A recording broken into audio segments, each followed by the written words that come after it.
Today, Shara will start the discourses for the rest of the retreat, and the title will be The Path to Liberation and Its Obstacles. So there are two sections of this title, but he won't start the main topic today. He will just give the method of sitting to the yogis, together with the four guardian meditations, known in Pali as Chaturareka Bhavana. And if there is time left, he will talk about the four essential things that everybody has to do. Everyone likes to be happy, and nobody likes to suffer. When we say happiness, you cannot get happiness for nothing. There are causes for the happiness, and one has got to fulfill these causes in order to realize happiness, as much as there are also causes for one's suffering. If one detests suffering, or if one does not like suffering, all one has got to do is abstain or avoid these causes which lead to suffering, and follow the path of happiness instead of deviation from this path.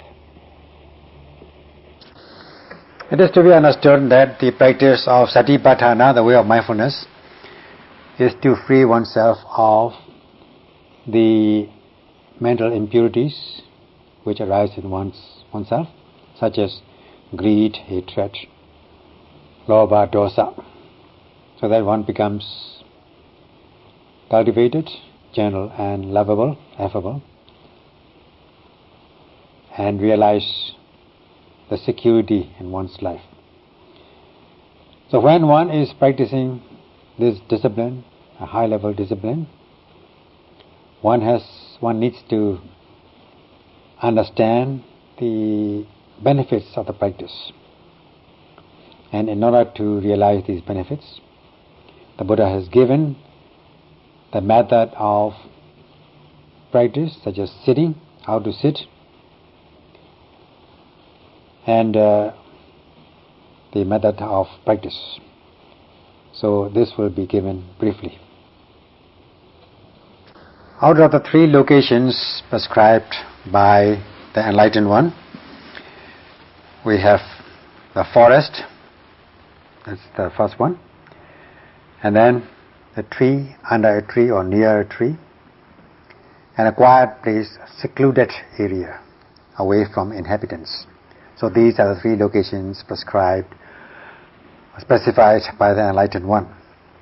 Now, this place is not a forest, neither are there trees, sizable trees. We may say that this place is a quiet place, as much as one can imagine, in accordance with the times. In keeping with the times, you may say this place is a quiet one, a little bit away from inhabitants. So this place is conducive to the practice of meditation. So the yogis have come here to undertake this practice starting from this morning. So as far as the location is concerned, we may say it is satisfactory. Buddha has also given the instructions how to sit, how to keep the body position, and how to focus your attention. Now,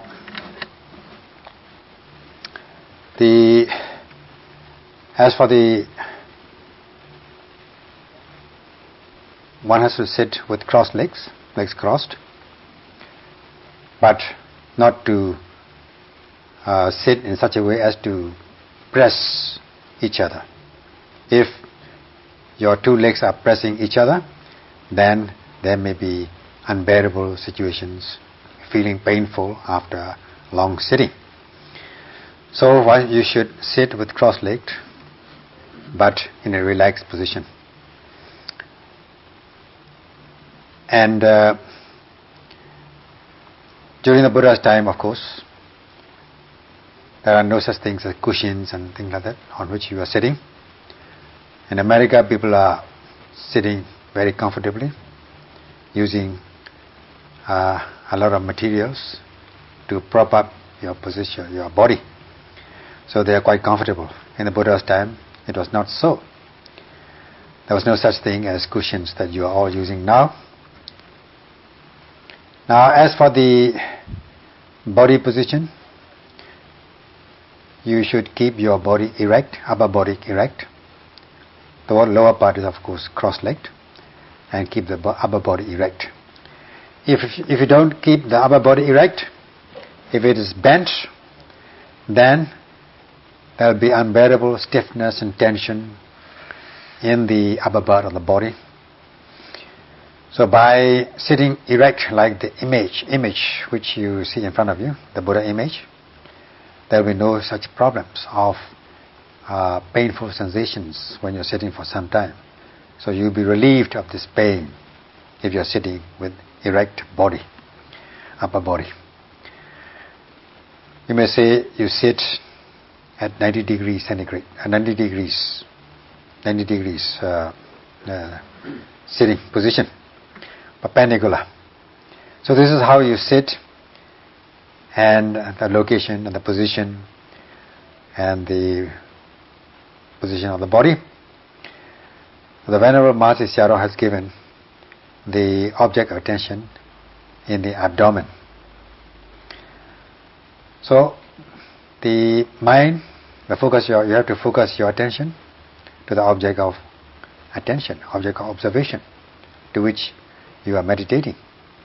So a meditating object has to be specified, and you focus your attention to that object of meditation. The late Venerable Master Sayadaw has given the abdomen area as the focus of attention. Every time you breathe in, the abdomen will rise, and every time you breathe out, the abdomen will fall. So this rising and falling of the abdomen will take place every time you breathe. Although we say rising and falling, in actual fact, we are trying to observe the qualities or the characteristics of rising and falling, namely stiffness, tension, movement, relaxation, and so on. Which are the elements, the manifestation of the elements of the wind. So these are to be observed. So in the beginning, you focus your attention to the abdomen and note rising and falling of the abdomen. When you are noting, you focus your attention, you direct your attention before rising and falling takes place. Like when you are receiving a guest or a friend is coming to your place, you have to wait at the place where he or she is coming and when he or she is coming. Otherwise, you will not be able to meet your friend or guest. So it has to be at the right location and the right time, not before or after he or she has come. So also, the location and time are required in focusing your attention on the object of meditation. You should be face to face with the object of attention by being correct as regards location and time. In this way, you are able to accomplish your practice. So every time you breathe, there is rising and falling. And as you direct your attention on the abdomen, you are bound to observe this object of observation, namely rising and falling of the abdomen. So in this way, the Buddha has prescribed how to sit straight, with crossed leg, and how to pay attention, how to focus your attention, and how to be face to face with the object of meditation. Then you breathe normally, not too fast, not too slow, nor hold your breath purposely. Then as you breathe normally, the rising and falling will take place. And this rising is noted as it rises presently while it is hot, just like the saying, strike while the iron is hot. When it rises immediately or presently or while it is hot, while it is fresh, you know the rising and falling. Follow closely this rising and falling, not to be removed from the object of attention, nor to slip off the object of attention. It has to be close. Your mind should be close, has to be close to the object of attention. So in this way, you note, this is the noting method, the method of noting, and this is how you practice this meditation. By following closely, focusing your attention in order to strike with pinpoint precision, your mind is following the object of attention. You're closely attached or closely connected with the object of attention. So what is the immediate benefit of this connection? Your mind is said to be controlled. There will be no distraction, no dispersion of the mind. The mind will not go elsewhere, here and there. It will only fall pinpointed on the object of attention. So just imagine at this stage when your mind is concentrated. Can there be any greed for desirable objects? There cannot be. There can also be no anger or aversion or hatred. The mind will remain pure. The mind will be free from impurities. So if the mind is pure, it will be blameless, flawless. This is commendable. This is the good consciousness, pure mind, pure mind. So you develop this pure mind from one moment to many moments. Strengthen this mind and this practice is known as bhavana, or meditation or development. So the immediate benefit is freedom from mental impurities such as lobha, dosa, greed, hatred. In this way, one will become free of impurities such as lobha, dosa, greed, hatred, negative elements, mental negativities in the mind, with the sustained mindfulness, sati, on the object of observation. For 1 second of mindfulness, or for 1 moment of mindfulness, your mind will be protected from these negativities, kilesas. Kilesas will not have a chance to arise in your stream of consciousness. If the mind is protected in this manner, there will be security. Secure from the bondage of greed, hatred. If you are secure, you will be free from such bondage. Otherwise, you will not be free from the bondage of these kilesas. With 1 moment of noting, there will be 1 moment of freedom. This is very important. If you are free, then you will feel peaceful. If you are not free, there won't be any peace at all. This is commendable. Peace is commendable, and this is the immediate benefit of this sustained mindfulness. So one has got to cultivate such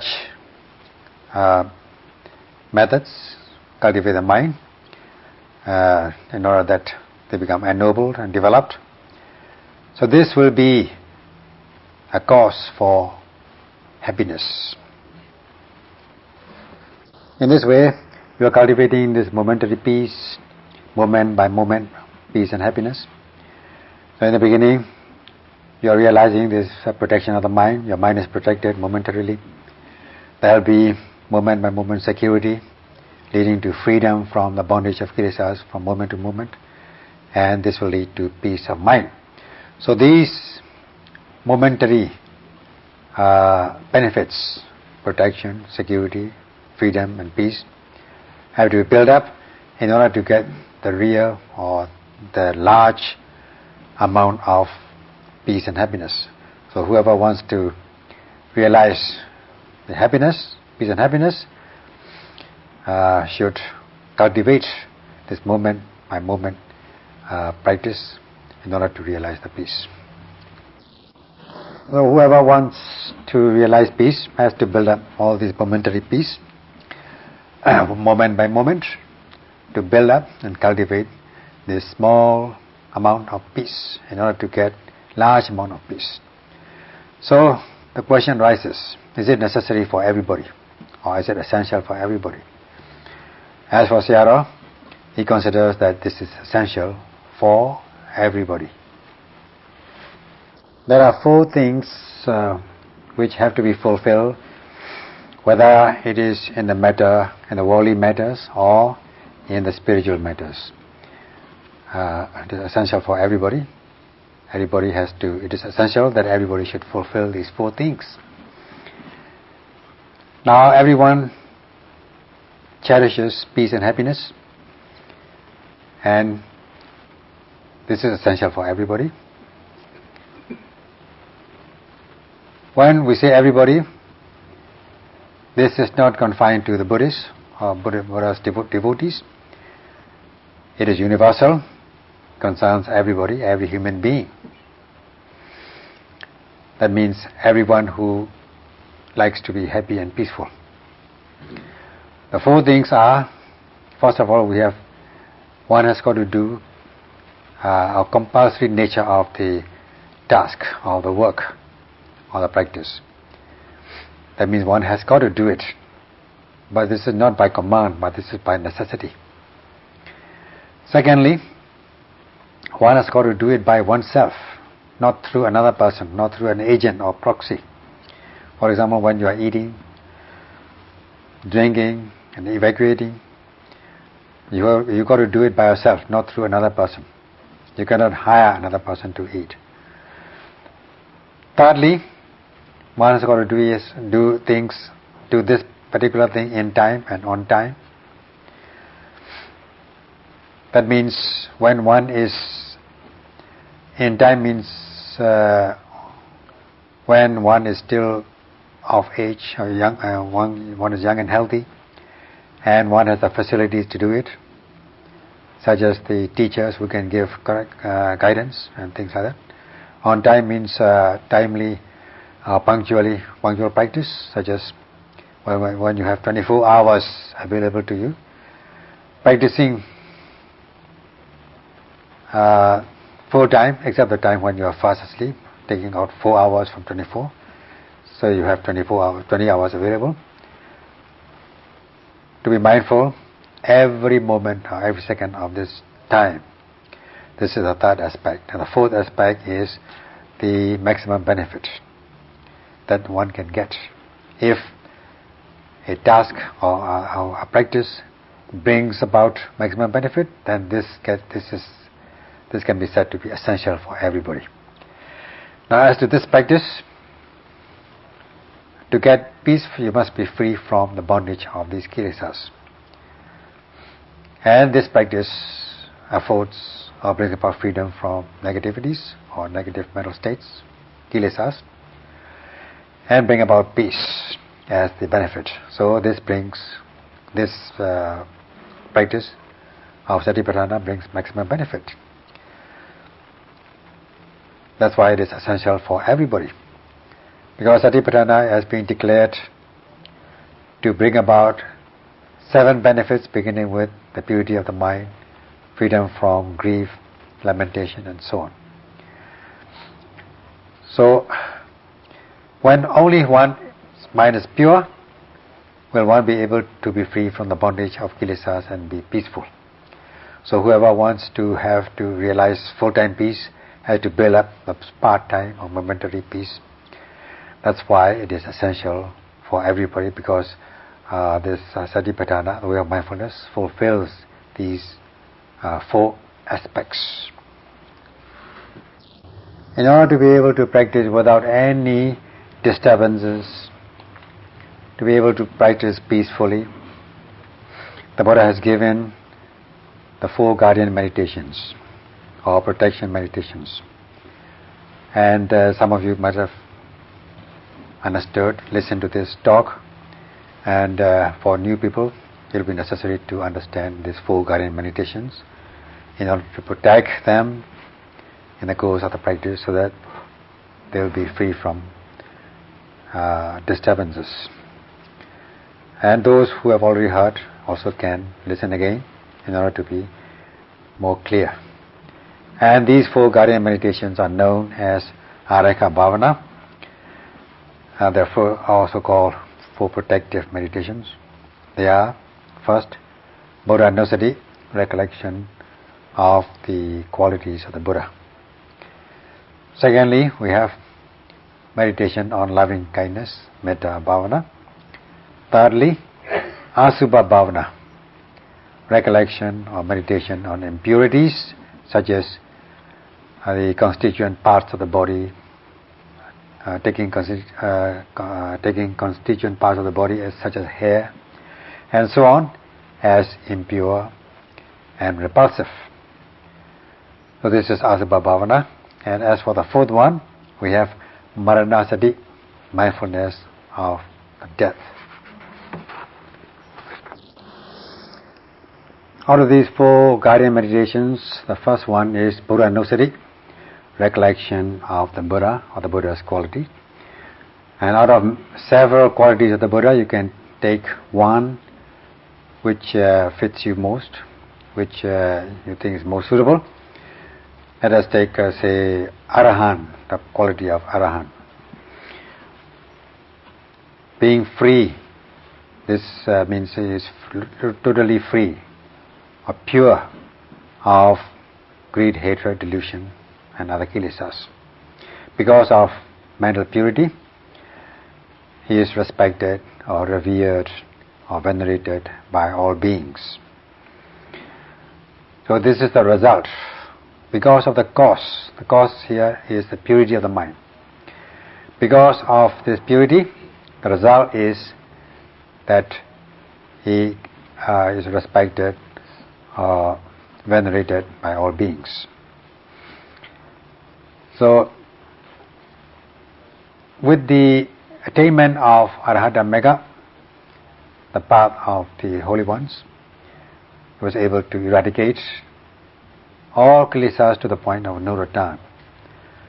Now at this point we may say, what is the difference between his state of mind and that of ordinary Arahant, the enlightened one, or holy one?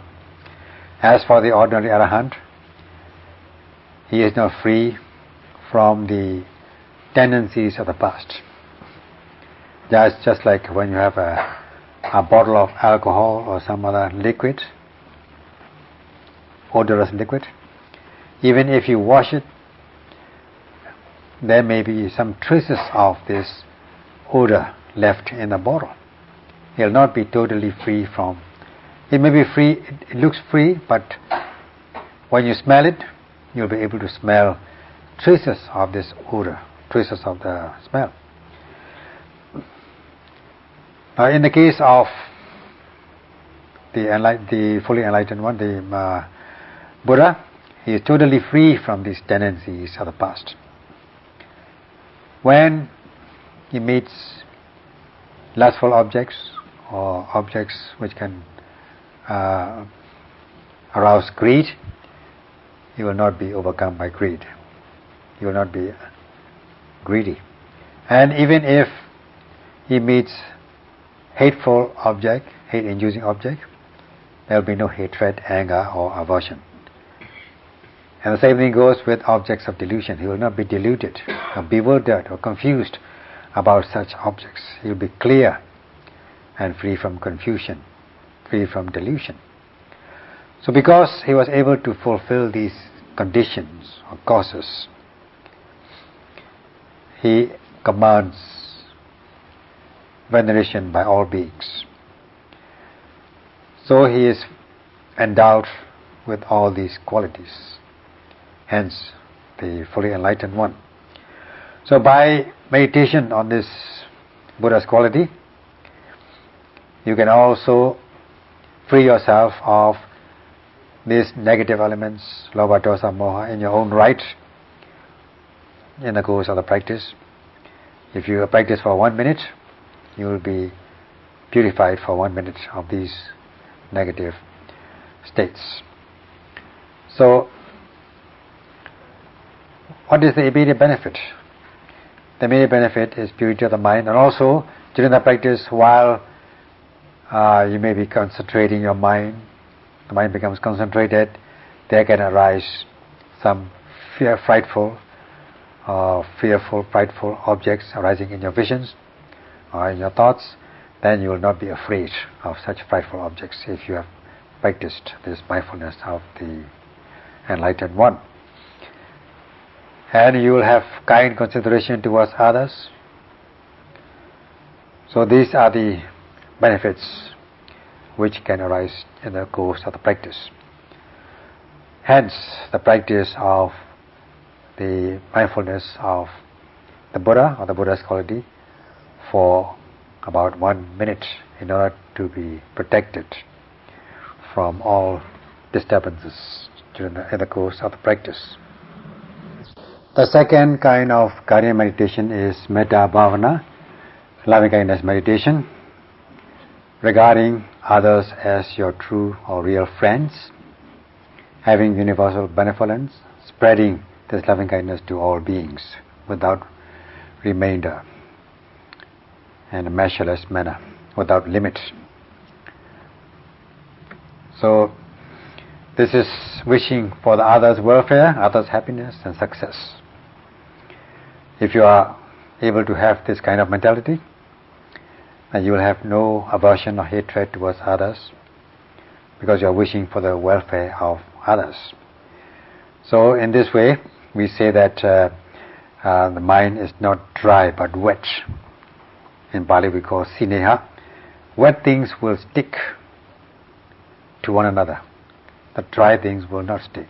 So this metta, loving kindness, is like wet feeling, like sap or glue, which will stick, which will cause things to stick. So they will stick instead of being separated. By spreading to all beings that may they be happy and peaceful, you are wishing for the welfare of others, wishing for universal benevolence. So in this way, if you are having friendly relations or friendly feeling towards others, others will respond in a friendly way. So out of these 11, they will all, if they consider you as friends, they will only help you and not come and disturb you.